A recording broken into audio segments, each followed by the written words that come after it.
के YouTube channel पर सभी का हार्दिक स्वागत। हम पढ़ रहे थे बेसिक इलेक्ट्रॉनिक्स का, पावर इलेक्ट्रॉनिक्स चल रहा था हमारा। इलेक्ट्रॉनिक्स जो पावर इलेक्ट्रॉनिक्स था हमारा, जो आखिरी आज युक्ति बची है विशेष प्रकार के जो ट्रांजिस्टर थे, उसकी जो आखिरी जो टॉपिक है वो है आज का जेटीयू।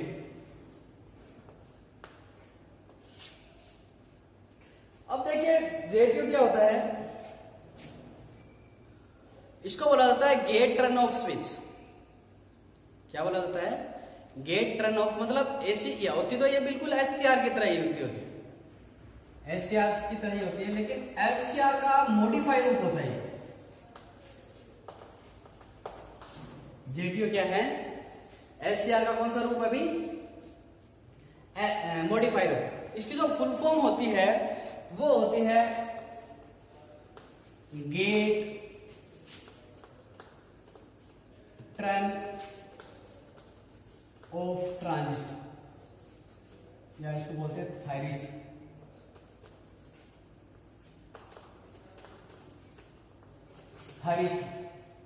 थायरिस्टर क्यों बोला जाता है? क्योंकि देखो मैंने बताया था कि जो एचसीआर है वो थायरिस्टर फैमिली से बिलोंग करता है, और जो एचसीआर को मॉडिफाई करके इसका प्रयोग बनाया जाता है, जो इसको भी किस नाम से जाना जाता है? थायरिस्टर की फैमिली में सम्मिलित किया है। अब देखिए जो एचसीआर का मॉडिफाइड रूप है ये क्या है? एचसीआर, क्योंकि एचसीआर तक वो ये कि उसको जो केवल अपन इनपुट को कंट्रोल कर सकते थे, आउटपुट की जो वोल्टेज है उसको कंट्रोल नहीं कर पा रहे थे, आउटपुट की जो करंट थी उसको कंट्रोल नहीं कर पा रहे थे। तो आउटपुट की जो वोल्टेज है मतलब ऑफ करने के लिए इसका प्रयोग किया जाता है। केवल जो आपका एचसीआर था उसको केवल ऑन कर सकते थे और उसके बाद में ऑफ नहीं कर सकते थे, लेकिन इसके अंदर क्या सुविधा होती है? जेटीयू के अंदर ऑन भी कर सकते हैं, ऑन के साथ साथ क्या कर सकते हैं अभी? ऑफ भी किया जा सकता है। तो देखिए पहले इसकी बेसिक स्ट्रक्चर के बारे में पढ़ते हैं कि इसकी बेसिक स्ट्रक्चर में क्या क्या होता है। तो इसमें जो इसका सिंबल बना देता हूं आपको मैं, तो सेम एचसीआर ही होता है।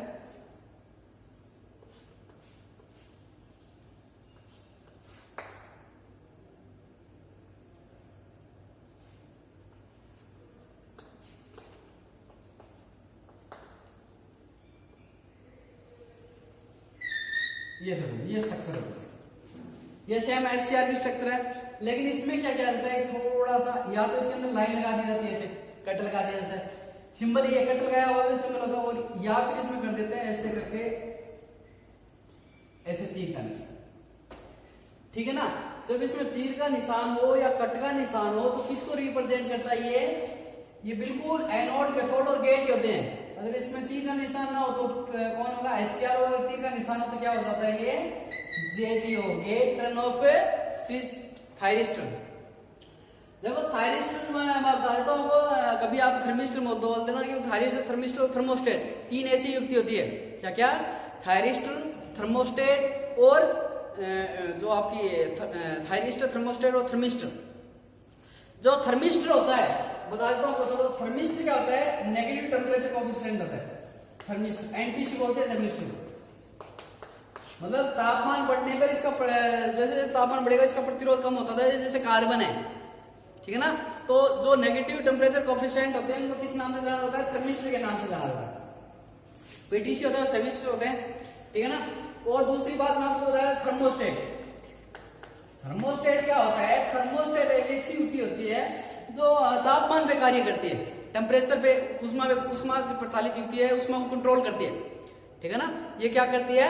उष्मा को कंट्रोल करनी, मतलब निश्चित टेम्परेचर इसमें सेट कर दिया जाता है, रेंज होती है, और जैसे टेम्परेचर तापमान से ज्यादा तापमान होगा उस तापमान की रेंज में पहुंचेगा, ये आगे सप्लाई जाना क्या कर देता है? बंद कर देता है। इसका जो प्रयोग किया जाता है वो किया जाता है आपके फ्रीज हुआ, गीजर हुए, उनके अंदर थर्मोस्टेट का प्रयोग किया जाता है। ठीक है ना? तो किसको कंट्रोल करता है? उष्मा को आगे जाने से निश्चित रेंज से बंद करता है। और एक होता है थर्मिस्टर, एक आपका थायरिस्टर। जो थायरिस्टर, एचसीआर, ट्राई, डाई, ये क्या आते हैं? थायरिस्टर फैमिली से बिलोंग करते हैं सब। तो देखो इसमें चलते हैं, इसमें जो टर्मिनलों की संख्या कितनी होती है? Gate, anode, cathode. तो टर्मिनल कितने होते हैं? 3 टर्मिनल होते हैं इसमें 3। कौन कौन से? एनोड, कैथोड और गेट। उसके बाद में इसके अंदर परत की बात करते हैं, लेयर की। तो परत होती है इसमें 4, परत कितनी होती है? 4। उसके बाद में इसके अंदर बात करते हैं जंक्शन की, तो जंक्शन होते हैं 3, और जो जंक्शन के अक्षय परत भी कितनी होती है? 3 जंक्शन, जिसको अपन बोलेंगे J1, J2 और J3। और इसके अंदर जो अक्षय परत होती है वो भी कितनी होती है भाई? 3। ठीक है ना। अक्षय परत क्या होती है? अक्षय परत जंक्शन के चारों ओर एक ऐसे इलेक्ट्रिक फील्ड का निर्माण होता है जिसमें होल होते हैं, उसकी तरफ तो इलेक्ट्रॉन आ जाते हैं, और इलेक्ट्रॉन होते हैं उसकी तरफ होल आ जाते हैं, और वहां पे आके वो स्थिर हो जाते हैं।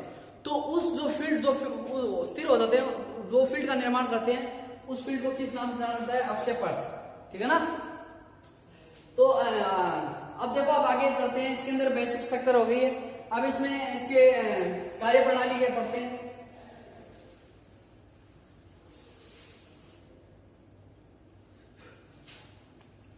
तो देखिए,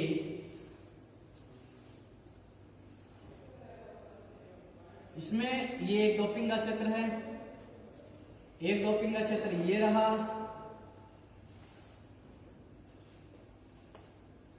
ये इसमें जंक्शन है, तीनों जंक्शन हो गए। ये इसका कैथोड है, ये इसका एनोड है, और ये इसका गेट है। ये इसका पी क्षेत्र है, ये एन है, इसको मैं छोटे एन से रिप्रेजेंट करता हूं, ये पी है। इस पी पॉजिटिव करते हैं, एन को नेगेटिव करते हैं, और यहाँ पे भी पी पॉजिटिव और एन नेगेटिव, एन पॉजिटिव। ये एन पॉजिटिव और नेगेटिव क्यों किया है, इसका मैं अर्थ आपको समझा दूंगा कैसे किया जाता है, क्यों किया जाता है। तो देखिए, इसके अंदर होता क्या है। पहली बात तो ये कि ऐसी युक्ति जिसके अंदर उसको ऑन भी किया जा सकता है, उसको ऑफ भी किया जा सकता है, क्या कहलाता है भाई? आपका जेटीओ कहलाता है। जो जेटीओ होता है वो किसका मॉडिफाइड रूप होता है भाई? वो होता है किसका? एलसीआर का मॉडिफाइड रूप होता है। ठीक है ना। अब देखिए कि मैं क्या करता हूं कि जब कैथोड को बैटरी के पॉजिटिव सिरे से और बैटरी के नेगेटिव सिरे से जोड़ देता हूं एनोड को। मतलब एनोड को क्या कर दिया मैंने? कैथोड के सापेक्ष धनात्मक कर दिया, ऋणात्मक कर दिया।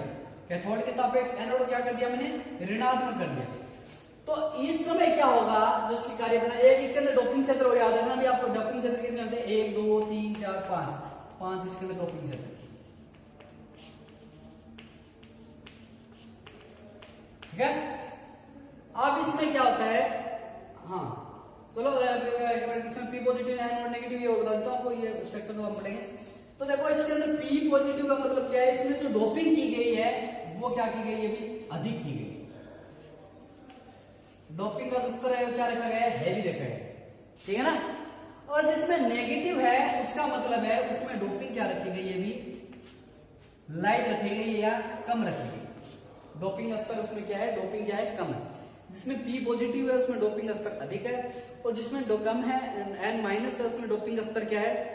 कम रखा है।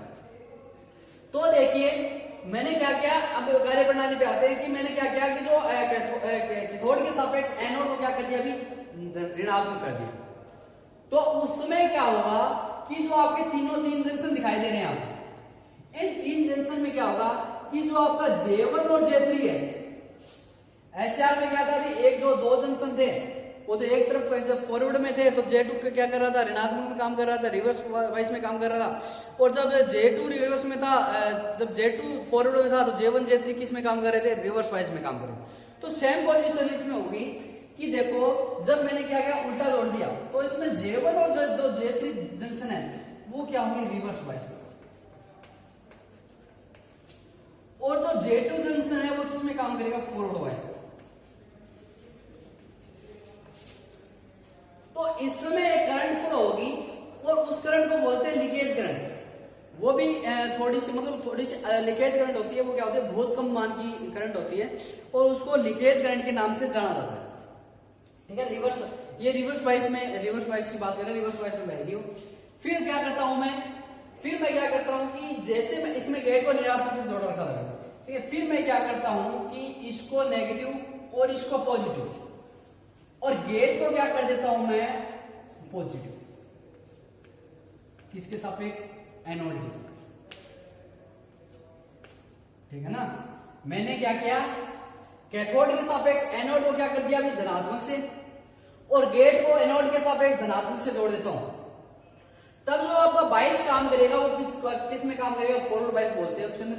और फॉरवर्ड बायस में कैसे काम करेगा कि इसमें देखो जो जंक्शन होंगे, जो आपका J1 और J3 जंक्शन है, वो तो इसमें काम करेगा फॉरवर्ड बायस में,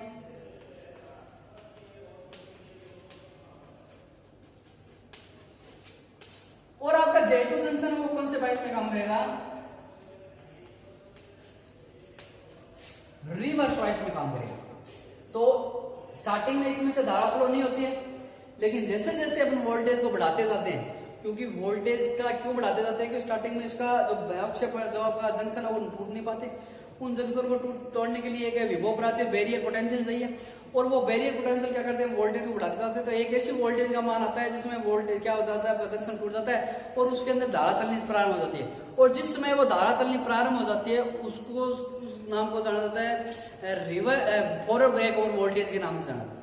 अब देखिए मैं क्या करता हूँ, ये इस समय तो आपका धारा चलना प्रारंभ हो जाएगी, लेकिन मैं फिर क्या करता हूं कि आपके गेट को क्या कर दिया, मैंने ऋणात्मक कर दिया, किसके सापेक्ष, एनोड के सापेक्ष।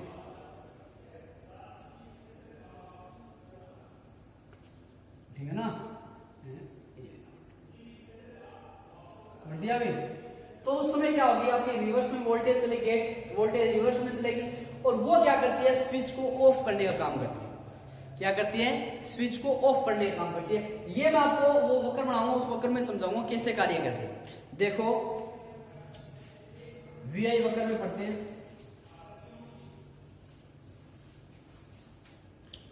ये आपका VI वक्र है, जो SCR का जो वक्र था वही वक्र है, इसमें जो डायोड में जो वक्र पढ़ा था वही वक्र इस सेम पोजीशन में काम करता है। इसमें फॉरवर्ड वोल्टेज का, और ये फॉरवर्ड वोल्टेज है, ये आपकी जो वोल्टेज है ये आपकी रिवर्स वोल्टेज है, और ये फॉरवर्ड धारा है, और ये रिवर्स। अब इसमें क्या करता हूं, मैंने आपने सबसे पहले क्या किया था, क्या किया था कि जो आपका एनोड था उसको कैथोड के सापेक्ष मैंने क्या किया था, ऋणात्मक से जोड़ा था ऋणात्मक से। कैथोड ये आपका ऋणात्मक हो गया, ये आपका एनोड हो गया, थोड़ा सा उल्टा जोड़ दिया, और मैंने क्या कर दिया, ये एनोड ये कैथोड, हाँ सॉरी यार, ठीक है ना। इसमें मैंने क्या किया था कि जो कैथोड था उसको एनोड के सापेक्ष, एनोड को कैसे जोड़ा था, ऋणात्मक से। तो देखो मैंने जोड़ा था ऐसे, ठीक है ना।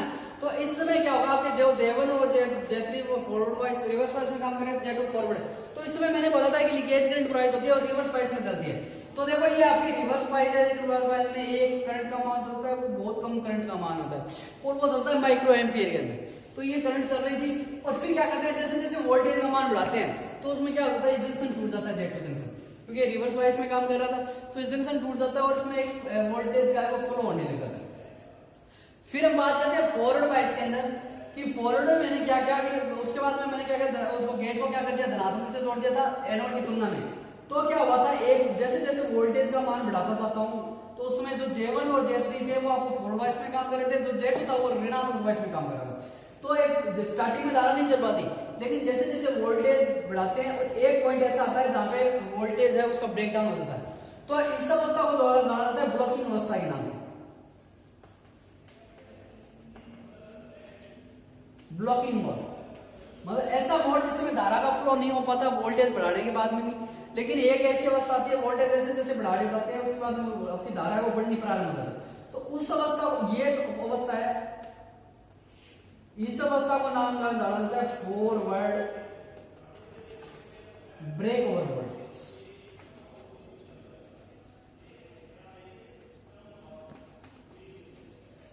ये अपना आज का लास्ट का टॉपिक है जो बचा हुआ था। तो इस वोल्टेज को किस नाम से जाना जाता है? Forward bias. इसमें क्या होता है, एक एक्स के बाद में क्या हो जाएगा, धारा का मान है वो बढ़ना प्रारंभ हो जाएगा। तो देखिए ये बोला, इसको बोला जाता है निरंतर धारा का प्रवाह।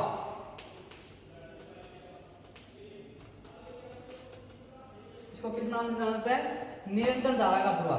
तो देखो ये तो आपका, अब देखो मैं क्या करता हूं, इसमें धारा का, मैंने ये बोला था एक ऐसा ये जेटीयू ऐसा स्विच इसको ऑफ भी किया जाता है। ये कौन सी टर्न ऑन अवस्था, इस अवस्था को किस नाम से जाना जाता है? Turn on. टर्न ऑन एक तो एक स्विच है टर्न ऑन की तरह भी काम करता है, टर्न ऑफ की तरह भी काम करता है। टर्न ऑन तब होगा जिसमें इसमें धारा फ्लो होती रहेगी, ठीक है ना। फिर हम क्या करते हैं, इसमें जो इसको स्विच को ऑफ करना होगा, तो ऑफ करना होगा तो क्या होगा, अभी इस स्विच को इसमें क्या करेंगे, जो अपना गेट है उसको क्या कर देंगे, ऋणात्मक वोल्टेज देंगे। इसको क्या कर देंगे, एनोड की तुलना में क्या कर देंगे, ऋणात्मक कर देंगे। तो ऋणात्मक कर देंगे तो इसमें क्या चलेगी, ऋणात्मक वोल्टेज चलेगी। और वो ऋणात्मक वोल्टेज जो मान होगा वो आपको याद रखना है कि जो आपकी फॉरवर्ड वोल्टेज थी, अप्लाइड वोल्टेज थी,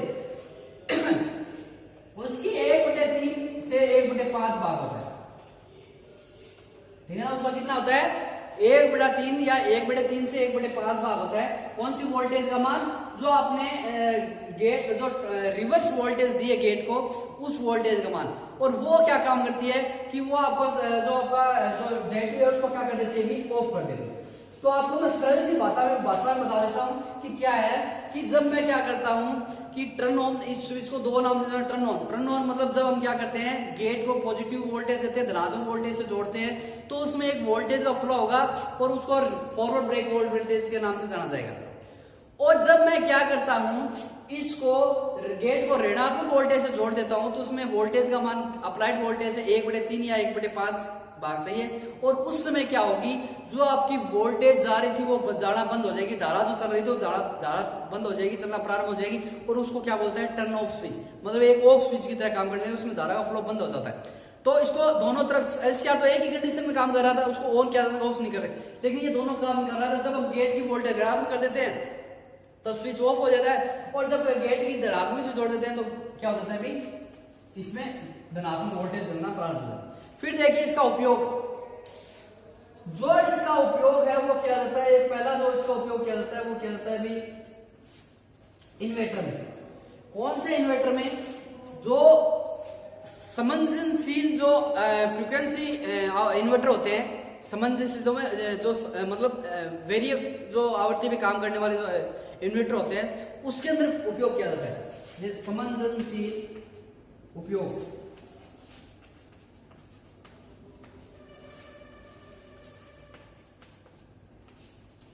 आवर्ती इन्वर्टर।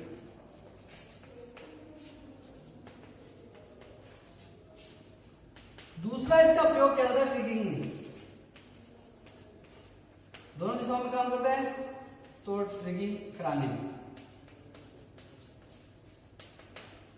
ठीक है भाई। ये इसकी अवस्था थी, ये इसका जो पावर ट्रांजिस्टर था, विशेष ट्रांजिस्टर खत्म हो चुके हैं। हाँ एक बात और इसके अंदर, एक बात और, तो इसको अगर आपको पूछ ले कि ये कैसा जुड़ा होता है, कैसे जुड़ा होता है, तो इसको आपको बताना है कि जो दो विपरीत ट्रांजिस्टर को जोड़ दे, चाहे वो पीएनपी ट्रांजिस्टर हो चाहे वो एनपीएन ट्रांजिस्टर, जब क्या करें, दो एक ही लेना इनमें, चाहे एक पीएनपी ले लो चाहे एनपीएन ले लो, जब ट्रांजिस्टर को दो विपरीत ट्रांजिस्टर को क्या करते हैं, अपन जोड़ देते हैं, दो विपरीत संयोजित